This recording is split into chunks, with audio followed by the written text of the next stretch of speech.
Luke TV, it's your boy Brad the Bat Commando aka the Champion Boy. Tunarudi tena kwenye runinga na mikrofoni za Sun Luke TV. Tuko na mheshimiwa hapa. Vipi boss? Wapenda watazamaji wa Sun Luke TV, bado hawajui jina. Mimi basi nipate kujua jina lako, lakini nataka kujua jina lako, sijui naitwaje. Mimi naitwa Mahoro Juma Salomon. Mahoro Juma Salomon, watu wasiokufahamu kwa ujumla ukisema kwa machache, wewe ni nani? Mahoro Juma Salomon ni mwigizaji wa filamu, pia niko pastere. Ninatumika mkanisa ya Sabaoti Church inaongozwa na Prophet of Jesus Joshua. Pia niko na kundi ambayo iko ndani ya madepartement ya Eglise ambayo inaitwa Aweke Movie ambayo iko mkampuni ya Philadelphia Company. Ndio. Unaniambia kwamba uko mwigizaji wa mafilamu na ukanambia pia kama uko pastor. Kuna watu katika hii nchi ya Burundi wakisikia pastor alafu anacheza tena mambo ya filamu, mwigizaji wa filamu, sijui maigizo. Hivyo vitu vihuaga haviendani. Wewe unaweza kufanuaje kama unafanya kazi mbili, huu hapa pastor hii, hapa uigizaji wa filamu? Ndio. Mimi nataka nikawaambia watu maisha ya kila mtu ni uigizaji. Maisha ya leo ambao umefanya, kama pangekuwa kamera wakashuti yale mambo yote ambayo ulifanya, akisha wakafanya montage, wakayatia kwenye CD au wakatia kwenye flash, watu wangeona kama filamu. Sasa maisha ambao tunaishi kama gisi Mungu alivyotupatia kuanzia mwanzo, wakati Mungu alimuumba mwanadamu mpaka kufikia leo, yote ni filamu. Na ndio maana hata ukiangalia vitabu ambao Mungu alitumia kama Bible, unakuta ukisoma Bible yote utaiona kama filamu. Utaweza kusoma Bible kuangalia gisi Mungu alianza kuumba ulimwengu, gisi ulimwengu ulikuwa na gisi Mungu akaanza kutia vitu katika dunia, vyote kama ukivikogota utaona kama filamu. Sasa sisi tunacheza filamu katika kuelimisha jamii, hasa kwa wale ambao wameokoka na wale ambao hawajaokoka, ili waweze kumjua Mungu kupitia mambo yetu ambayo tunafanya ya uigizaji. Huyo uigizaji ambao mimi ninafanya ni habari njema kwa watu. Maana yake unacheza uigizaji ili ufundishe watu wengine maisha ambayo yanatokea duniani. Sasa katika kazi zako mbili, kazi ya upasta na kazi ya uigizaji, haviambatani, waga vinakusumbua kwenye kazi zako mbili, vinagongana? Havigongani? Havigongani kwa sababu muda wa kuhubiri au wa kuhudumia kanisani nina program, na muda ambao wa kwenda kufanya mazoezi na kwenda kufanya shooting, vyote inatokana na mimi jinsi ninavyovipanga. Watazamaji sana Luke TV wanataka kujua kwamba wewe unavyoigiza filamu unatumika kama wewe mwenyewe ama ni kikundi ama ni timu fulani? Mimi ndiye director na mtunzi wa mafilamu ndani ya hiyo kundi langu la Aweke ambayo inaongozwa pia, ambao anatushimamia ni Prophet of Jesus Joshua ambaye ni babangu wa kiroho. Hivyo vyote ambao tunavifanya vyote viko katika orodha. Na hakuna hata kimoja ambacho kiko kinyume ya kingine. Mshatia nje video sinema ngapi? Filamu ambazo tumefanya moja ambayo inaitwa Amageragezwa, ambao pia mwenyewe Prophet of Jesus Joshua ndio ambaye ameicheza na mimi nikiwemo na wengine waigizaji. Na hii ambayo tuko nayo inaitwa hii tayari tumeitoa mwaka wa 2020. Wasenda wakopi fasi fulani waseme hii ni oji kabisa, ni oji, hamacha kukopi. Hivyo wajue kama wanawasimamizi hawa jamaa wacheza filamu, hamacha kukopi, kopi unakamatwa, si ndio? Anakuonesha hii ni oji kabisa, usikose kununua na mwenye wako hapa, usikose kutafuta, ukimtafuta namba atakuwa chapo chini. Sawa boss. Wako waigizaji wengi waliotokea hapa Burundi na nchi tofauti za jirani kama Tanzania, tunaona kina Steven Kanumba, kama Rwanda. Wewe una inspiration gani mpaka ukasema mimi nataka nicheze filamu Burundi? Ama itakuwa jupo kwenye tulio hapa Burundi lakini tunaona walikuja na nguvu, hafu nguvu zao zikakatika. Wewe unatuhamishaje kama jamii, kama unakuja kweli kucheza filamu au unakuja kama wengine walipokuja afu wakatamaa? Mimi sikuji kama watu wengine. Mimi nakuja kama mimi. Na siwezi nikajengea msingi kwa watu wengine. Mimi naanza msingi kwa kile ambacho Mungu aliweka ndani mwangu. Kwa maana kuigiza kwangu mimi kuigia kwa mtu.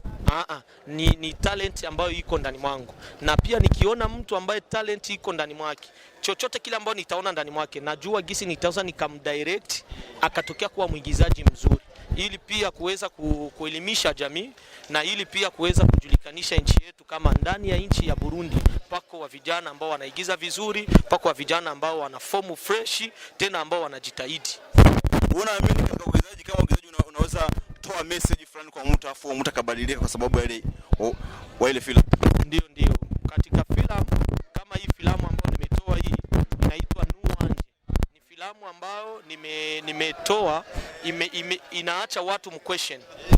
Inakuacha hata wewe ukitazama, mimi na wote tuko katika TV tuko tunatizama, lakini kwa huyo muda sanye filamu itaishi, wewe nikikuuliza utasema vyako na mimi nitasema vyangu.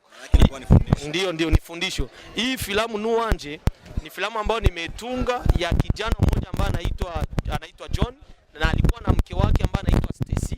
Huyo Stacy walikuwa washazaa mtoto mmoja kadogo. Sasa huyo kijana halikuwa mheshimu mke wake, alimuweka kwenye yeye kijana alienda kuishi pamoja na mama yake. Tukumbuke maandiko Biblia inatuambia mstari chapitre ya 2:23 Mungu anasema mwanaume ataacha baba yake na mama yake ili akaambatane na nani?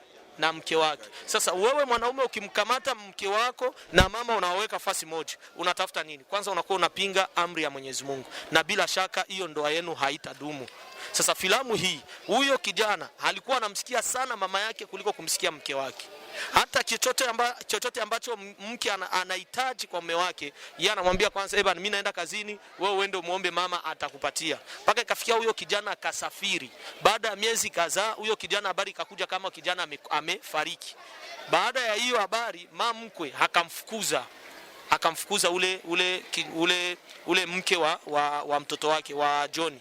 Baada ya hapo ule binti akaanza kuteseka, akaanza chuza mahindi, akaanza chuza makaa. Baada ya hapo mimi ambaye nilicheza kama nafasi ya Stanley ikabidi nianze kwenda kumuuzia mahindi. Na baada hiyo tukaanza kuzungumza, nikatokea kumpenda. Kutokana na gisa aliniambia habari yake, nikatokea kumpenda. Nikasema acha nimchukue niweze kumtia kwangu. Nikamtia kwangu na tukafanya ndoa kama kawaida, tukaenda kanisani kila kitu. Baada ya miaka 2-3 ule kijana akarudia. Baada ya ule kijana wakati amerudia, akafika nyumbani kwao akakuta mke wake hayupo. Kuuliza habari akasikia mke wako kaolewa. Mke wangu kaolewa aje? Huyo jamaa mwalioa mke wangu, lazima nirushie mke wangu. Sasa hapo nikaacha question. Huyo mwanamke atarudia kwa mume wake wa kwanza au atabakia na ule mume wa pili? Na wote wanaume wote wawili, John na Stanley, wote wamefanya mariage na wote wameenda mweta civile, tena wamefanya mariage kanisani. Wapenda watazamaji wa Luke TV, mnasikia kabisa filamu wanazocheza jamaa wanazoingiza ni filamu ambazo zina mwelekezo fulani afu zina message fulani. Sasa bosi, mtu akitaka kuwatafuta katika channel za YouTube, hizo filamu wanazoigiza zinapostiwa kwenye timu yenu, kwa timu inaitwaje? Au zinapostiwa kwa jina lako? Kama mtu akitaka nataka wa follow jamaa sijui, sababu wanasikia kama hizi filamu mnaocheza sio filamu za kawaida, ni filamu ambazo zina message fulani kwa watu kwa vijana au kwa watu wakubwa pia, zinaweza tawafundisha. Sasa mtu akitafuta anaweza kufuata kwenye channel YouTube ya nani? Channel ambayo sisi tunatumikisha, yeye anaandika aweke movie au anaandika aweke movie Philadelphia Campaign, atafika anapata mambo yetu yote na programu zote ambazo tunazofanya, mazoezi na mambo mengine yote katika hiyo address. Tulisikia unamuongelea Pastor Joshua. Pastor Joshua. Ukaribu wako na Pastor Joshua, sababu Pastor Joshua ni pastor maarufu hapa Burundi, hamna mtu ambaye amfahamu. Halafu na wewe pia ni pastor. Ukaribu wako na Pastor Joshua kwa kivipi? Pastor Joshua ambao ninakwambia ni babangu wa kiroho. Ukaribu wangu wa mimi na Pastor Joshua haukuanzia hapa katika upasta. Umeanzia toka tungali duniani, kwa sababu mimi nilikuwaga Muislamu. Wakati nilikuwa niko Muislamu na yeye alikuwa iko msanii. Baada ya hapo pia mimi ndio nilikuwa niko mfumu wa Sugujei. Nilikuwa unasema ulikuwa mfumu? Ndio. Maana yake mganga wa kienyeji. Mganga wa kienyeji wa Sugujei. Suguje wa kumpatia madawa ya kwenda kuweza kuimba huko katika pesa ni kuogopa hapo. Ikaendaje mpaka ukaamua mpaka ukawa pastor? Kusema nikuwe pastor si mimi ambaye nimevipenda bali ni Mwenyezi Mungu. Ni wa kipindi ambacho hicho kipindi nilikuwa ninasali kweli, nilikuwa nampenda Mungu, lakini nilikuwa mzinifu, nilikuwa mwongo, nilikuwa mlevi, nilikuwa navuta bangi. Ikafikia kipindi nikasema mimi nikifa saa hizi hapa nitakwenda wapi? Watu wananiona niko na sidida ninasali, lakini sasa nitakwenda wapi mimi? Baada ya hapo kabidi nianze kumtafuta Mungu.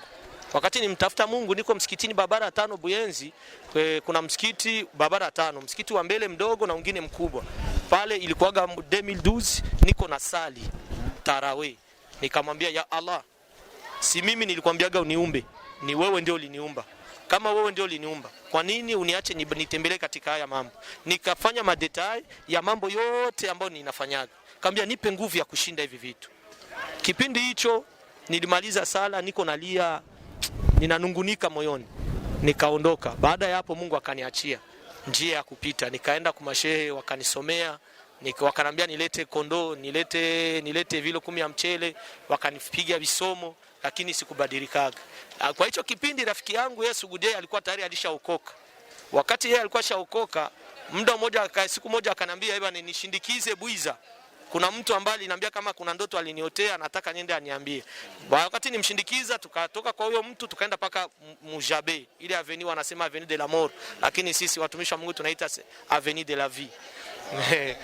Wakati tumeingia pale nikaona ni kanyumba ni kashambrete, kanyumba kama maombi. Nikamwambia jamaa sasa vipi? Mimi naingia, akanambia mimi naingia kufanya ibada. Nikamwambia sasa tufanyaje? Wewe rudia Buyenzi afu tutaonana. Nikamwambia hapana. Acha na mimi nikae hapa nisubirie wakati mtamaliza hiyo ibada afu tushuke pamoja. Huyo muda ambao nilikaa, huyo pastori akakuja, akaanza sema vile vitu ambao nilikuwa naomba kanisani. Eti kuna mtu mwenye yuko hapa anasumbuka sana. Zambi inamsumbua na alishahangaika lakini anakosa gisi ya kuweza kutoka katika hivyo vitu. Hakuna kitu chochote ambacho kitaka mtoa mtu katika zambi na kushinda zambi isipokuwa kumwamini Yesu Kristo au kukiri jina la Yesu. Sikia, unaweza ukapata vijana wengi ushauri. Sema siku moja tutakuinvite kwa TV yetu tuongee mengi kuhusu ile neno, sababu kuna vijana wengi wako mitaani wenda wanafanya mazambi fulani, anaweza kufikiri mimi siwezi nikaokoka bana, Mungu atanisahau wala nini. Unasikia kama na mfumo anaweza kaokoka mpaka akakuwa pastor. Unasikia? Maana yake hicho ni kitu kikubwa sana kupata pongezi. Asante sana. Kwa sababu ni watu wengi walichoka kufanya mazambi lakini vinawasumbua kurudi ili amrudie Mungu. Unasikia? Hilo kwanza ni jambo kubwa ambalo kutoka kwenye maisha yako. Tutakutafuta muda mwingine, muda mrefu tufanye na interview upate ushauri wa vijana wengi.